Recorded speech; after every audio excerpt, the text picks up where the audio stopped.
Hola David, buenas tardes. Buenas tardes, Jaime. Pues casi que podemos empezar contigo como terminábamos con Ángel Vázquez. ¿Tú cómo lo ves? ¿Qué reflexiones te haces en torno a dónde estamos y a lo que nos espera cuando abramos la puerta? Bueno, sin lugar a dudas estamos en un momento de incertidumbre, ¿no? Si tuviéramos que elegir una palabra, esa sería la de incertidumbre y de que cada semana nos levantamos con nueva información, con nuevos escenarios. Efectivamente, como decía usted, el tema es ponerse en diferentes escenarios después de hacer un análisis que yo creo que todos ya a esta hora del COVID, después de 2 meses, ese análisis lo entendemos todos. Los países emisores tienen sus problemas sanitarios también, su crisis sanitaria. También vendrá su crisis económica como en todos los lugares. Además, las compañías aéreas que ya venían arrastrando una década de crisis, pues vemos cómo va a tener muchas dificultades y algunas de ellas están siendo rescatadas por los gobiernos. También los turoperadores les está pasando lo mismo, por lo tanto, la dificultad de volver a la normalidad, entendida como aquellos tiempos donde recibíamos 3 millones de turistas en Lanzarote o más de 15 millones en Canarias, creo que está lejos de volver a repetirse, por lo menos durante mucho tiempo. Yo creo que también va a haber un cambio de este modelo industrializado que nos ha llevado no solo a darnos cuenta con esta pandemia de que el rumbo no era el acertado.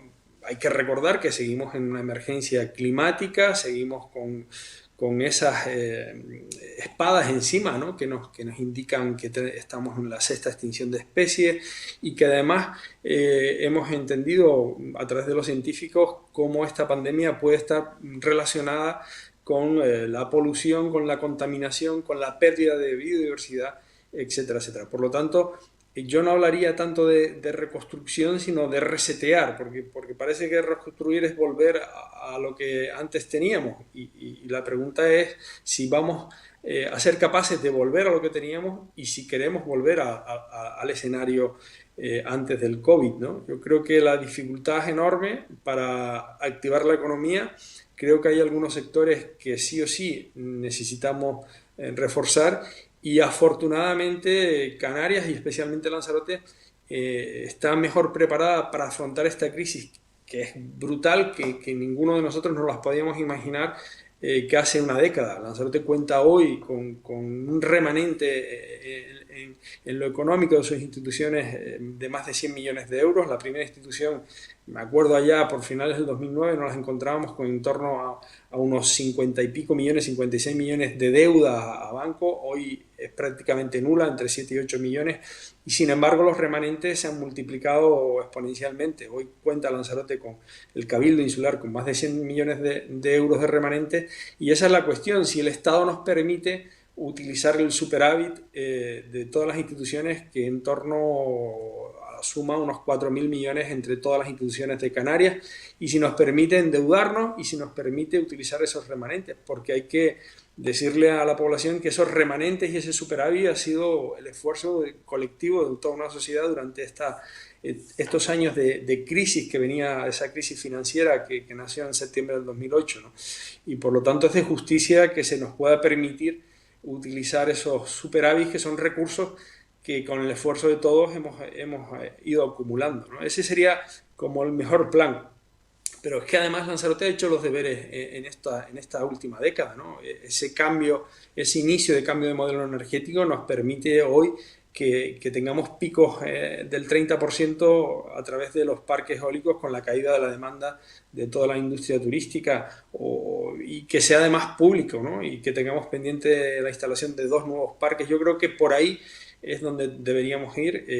Lo decía el profesor Vieites, tenemos que garantizar que la energía nueva instalada en Canarias, y Lanzarote ha sido un ejemplo, o el Hierro, sea energía pública. No sé si al 100%, si al 51% o si al 60%, pero las instituciones no van a tener recursos suficientes para mantener el bienestar, los servicios esenciales, etcétera, etcétera, y se hace necesario que esos pocos recursos que pueden venir de la energía complementen las rentas que ya empiezan a tener problemas de tensión de tesorería a algunos ayuntamientos y vamos a ver dificultades, van a seguir las dificultades. Por lo tanto, yo creo que hay que ponernos en escenarios diferentes y por lo tanto tener un plan, una estrategia desde unos principios básicos en los que todos compartamos. Y de ahí he hecho en falta que la necesidad de compartir mesas de diálogo donde nos ayuden ciertos expertos para definir cuál es la ruta, ¿no? Claro, es que eso le iba justamente a preguntar, ¿qué señales percibe de las dos instituciones, bueno, en fin, que conocemos de cerca por motivos laborales, que sería Parlamento de Canarias y Cabildo de Lanzarote? Quiero decir, hemos priorizado, desde luego no podría ser de otra manera, ¿no?, el cuidado de las personas, la atención social, garantizar una asistencia sanitaria en el hospital, etcétera, etcétera, etcétera. Pero bueno, llevamos un tiempo más o menos estables en Canarias en general, en Lanzarote en particular, con el número de contagio cero y demás. No sé si es hora de plantearse todos esos debates que estamos comentando ahora mismo, ¿no? En ese sentido, ¿qué señales percibe de Cabildo y Parlamento de Canarias?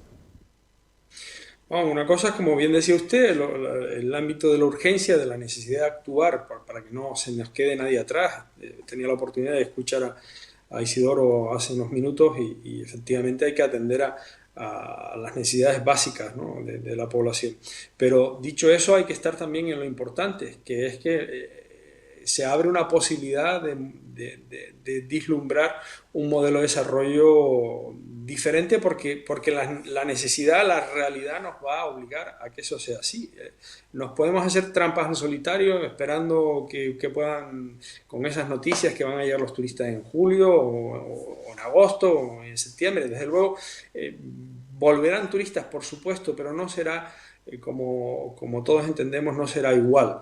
Y para eso ya hay muchos especialistas, hay muchos actores principales que tienen su negocio en la actividad turística que así nos lo dicen. Escuchaba hace unos días al presidente de la cadena AC, Antonio Catalá, que decía que la curva del sector turístico iba a ser una L muy, muy prolongada. Y por lo tanto, en esos escenarios tenemos que estar. Y si desde luego el turismo se va a recuperar, será con un alto grado y alta capacidad de reputación en lo que tiene que ver con la seguridad, como decía el consejero del Cabildo de Lanzarote, y por otro lado una alta reputación en todo lo que tiene que ver con la sostenibilidad, con la huella de carbono, etcétera, etcétera. Por lo tanto, el turismo va a ir en esa línea, ¿no? Pero tenemos que abrir otros sectores. Le decía a la consejera de Turismo hace también unas semanas que teníamos una comisión, le trasladaba que ahora es el momento de estar de la mano de los industriales, que va a ser un sector que pese a que no pesaba mucho, porque tenía un 7 o 8% del PIB, se va a ser extraordinariamente estratégico para mantener el empleo y para propiciar esas economías locales que generen actividad y que nos pueda permitir por lo menos que hayan nichos que nos den un suelo, ¿no?, un suelo de estabilidad económica, un suelo de empleo, y por ahí vienen las cosas, ¿no? David, ¿dan ustedes ya por imposible que el Cabildo aplique la medida que ha propuesto Coalición Canaria para los ERTE en los centros turísticos? Mire, le decía que Lanzarote hoy está mejor preparada que hace 10 años para afrontar esta crisis, y entre ellas las empresas públicas. Hay que recordar que en el 2009 nos encontramos a Inalsa, intervenida judicialmente, con más de 50 millones de euros de deuda, los centros turísticos con pérdidas, 2 años consecutivos en pérdidas, que con la ley de racionalización del Estado aprobada por el Partido Popular decía que ninguna empresa pública podía tener más de 2 años consecutivos pérdidas y por lo tanto había que hacer modificaciones en la plantilla, etcétera, etcétera. Eso se solventó y hoy en día afortunadamente los centros contaban, no sé en este momento cómo está, un remanente en su tesorería para darle un colchón y afrontar esta crisis con mejores garantías. Yo no quiero entrar de nuevo en esto que está suficientemente debatido. Yo creo que es de lógica, de sentido común. Si una entidad como los CAT, los centros turísticos, se pueden acoger a un ERTE porque su actividad comercial está vinculada al turismo, como es lógico y normal, pues lo lógico y normal y lo de sentido común es que pudiéramos explorar y presentar un ERTE en los centros turísticos, por supuesto con diálogo, con explicación a todos los trabajadores, garantizándoles que ese empleo va a estar ahí. Otra medida que me viene ahora con los ERTE es la reivindicación del sector turístico para que los ERTE se prorrogara hasta final de año, cuestión que se negoció en Madrid, como bien saben todos, y parece ser que hay un compromiso por parte del Estado español que en Canarias esos ERTE se puedan prorrogar. Vamos a ver si al final será así. Por lo tanto, yo no quiero entrar en el debate de la discusión. Yo creo que en este momento tiene que haber una mesa de diálogo continuo y constante. No ha sido así. Se convocó una junta de portavoces en el Cabildo casi 3 semanas después de la declaración de emergencia. Sin embargo, el Gobierno de Canarias llevaba ya en esa fecha casi 3 reuniones convocadas y no sabemos nada más allá de que nos gustaría presentar propuestas, nos gustaría compartir análisis y proyección de hacia dónde podemos dirigir los esfuerzos para sostener este bache que va a ser prolongado en el tiempo, y creo que hay que dejar apartar un poquito ese ruido que estamos acostumbrados en esta tierra de discusión y que a veces roza lo insano, y deberíamos tener una mirada, una perspectiva más constructiva y además sumar a esas mesas algunos científicos, técnicos que nos puedan vislumbrar otros caminos que bien nos va a hacer falta. Por lo tanto, creo que está suficientemente debatido lo de los ERTE. Yo creo que nadie lo entiende por qué no se ha explorado esa vía, más allá de mantener un empleo que estaba garantizado, que nadie está hablando de hacer un ERE en este minuto. Pero es que si gastamos los recursos que tiene acumulados los centros turísticos, como decía el propio consejero delegado, igual van a tener que tomar medidas más drásticas en un tiempo no muy largo de tiempo, ¿no? Y por lo tanto, creo que en este momento caben todas las propuestas, habría que estudiarlas, mirarlas, ver las que sirven, las que no sirven, e insistir que la energía va a ser un eje estratégico. Tenemos mucho avanzado, afortunadamente, en Lanzarote, y otro eje es el sector primario, que pese a que se ha reducido el número de hectáreas cultivadas, sí tengo que decir que se ha dado un salto enorme. Primero, en todas las infraestructuras hidráulicas que aún faltan por complementar, pero desde luego la variedad, la riqueza de productos que hemos asimilado, que técnicamente hemos demostrado que se pueden cultivar en la isla, va a ser un valor que habrá que fomentar y poner en marcha, ¿no? Hola, buenas tardes, David. Yo, en función a lo que comentaba, al hilo de lo que comentaba antes, de ese cambio de modelo económico que necesariamente debe sufrir Lanzarote, bueno, lo que decíamos, no, ahora es necesario atender lo urgente, creo que esto es más, más para adelante. ¿Cree usted que esto va a ser algo que mantengan en su cabeza las instituciones, o en fin, de quien esté en mano de cambiar este modelo económico, o por el contrario, cree que vamos a volver a acomodarnos cuando vuelva ese turismo del que solía estar en Lanzarote? El problema es que puede ser que no venga el turismo como teníamos pensado que va a seguir así. Por eso digo que los escenarios hay que plantearlos. Una cuestión es que pueda recuperarse el turismo y cuándo se va a recuperar tal y como hemos conocido el turismo. Y otro escenario es que el turismo tal y como lo hemos conocido no se vaya a recuperar en mucho tiempo. Y por lo tanto no podemos estar esperando a que vengan los turistas, porque entre otras cosas no va a depender demasiado de nosotros, va a depender de que los países de origen de nuestros visitantes estén libres de COVID, con la economía de los hogares saneada, que tengan conectividad para venir. La conectividad va a sufrir y van a ser los viajes más caros y más escasos, etcétera, etcétera. Además, los mensajes que se están mandando desde Alemania, desde el Reino Unido, que es uno de nuestros grandes clientes, recibimos 1,5 millones de los 3 millones que recibimos aproximadamente del mercado británico. Y por lo tanto, esa es la realidad que tenemos, y ya sabemos todos en qué minuto está ahora mismo toda la población británica con la emergencia sanitaria. Y esa es la pregunta, de ponernos en escenarios diferentes. Y por lo tanto tenemos que actuar en aquello que depende exclusivamente de nosotros, o por lo menos que tiene una incidencia clara de determinación por parte de las instituciones, de los agentes sociales, de las empresas, etcétera, etcétera. Lanzarote se ha reinventado muchísimas veces en este último siglo, ¿no? En fin, desde aquellos agricultores que labraron el volcán, que cultivaron el volcán, pasando de poder haber sido la primera isla en tener en toda Europa, la primera desaladora allá en el año 1964, la llegada de los turistas, la red de centros turísticos, arte, cultura y turismo es también una innovación que la gente de Lanzarote fue capaz de implementar, y ahora nos tocará otra vez reinventarnos y ver hacia dónde, ¿no? Y entender que esta era de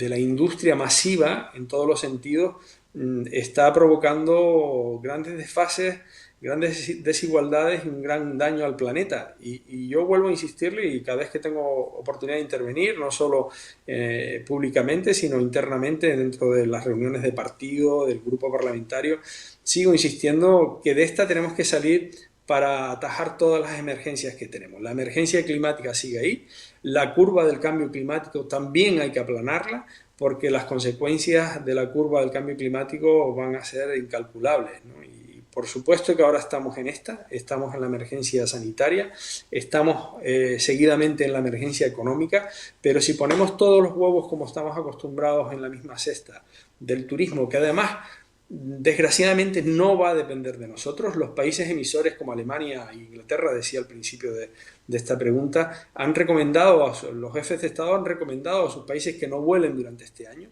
Han recomendado además lo mismo que van a recomendar y que estamos recomendando nosotros, que hagan turismo local, interno, que se muevan dentro de su país, de su comarca, de sus municipios, de sus islas, para activar la economía. Y eso es lo que va a haber. Y España, si esperamos por el turismo nacional, desgraciadamente España, o afortunadamente para la península y los españoles, tienen una oferta enorme que pueden llegar con sus coches, todo ese Mediterráneo, toda esa Andalucía, todo ese Portugal, todo ese Cantábrico. Es una oferta enorme, competitiva, que va a tener precios muy competitivos y que por lo tanto difícilmente, y después de haber visto las imágenes de ayer de los aviones que venían desde Madrid a Gran Canaria o Tenerife, difícilmente la gente va a meterse en un avión. O sea, hemos pasado del escenario de la vergüenza a volar por el tema del cambio climático al miedo a volar. Y esa es la realidad. Yo siento a veces ser tan claro, porque creo que en este momento hay que ser claro. No nos podemos estar haciendo trampas al solitario. Tenemos que tomar decisiones rápidas, claras, y el motor económico que puede generar las infraestructuras tienen que ser infraestructuras verdes, infraestructuras que nos sirvan para salir también de la crisis que estamos inmersos. Y por lo tanto las infraestructuras hidráulicas, las infraestructuras energéticas, las infraestructuras que tengan que ver todo con el sector primario, tienen que ser estratégicas. Tenemos que definir dónde nos queremos gastar los pocos recursos que van a haber. Y además tenemos que tener proyectos ambiciosos con un grado de excelencia para captar recursos de la Unión Europea, del Estado, del Gobierno de Canarias, etcétera, etcétera. Por eso yo sigo empeñado, tanto con la presidenta del Cabildo como con la alcaldesa de Arrecife, con el proyecto de Arrecife Capital de Reserva de Biosfera, que era un proyecto que encaja en el eje verde, que encaja en solventar los problemas de aguas torrenciales, de aguas pluviales que inundan la zona baja de Arrecife, y que además nos permite mejorar la movilidad, hacer una ciudad más amable, etcétera, etcétera. Y para eso sí hay posibilidad de captar recursos de la Unión Europea, del Estado y del Gobierno de Canarias, porque no va a haber capacidad de captar recursos si no son proyectos de excelencia que contemplen el eje verde que tiene que ver con cambio climático, con movilidad, con huella de carbono, con capacidad de carga, etcétera, etcétera. Pues David, ojalá que tengamos el sosiego necesario y la sabiduría también necesaria para digerir bien todo esto y para gestionar y administrar lo que se nos viene. Muchas gracias. Un placer, como siempre, Jaime.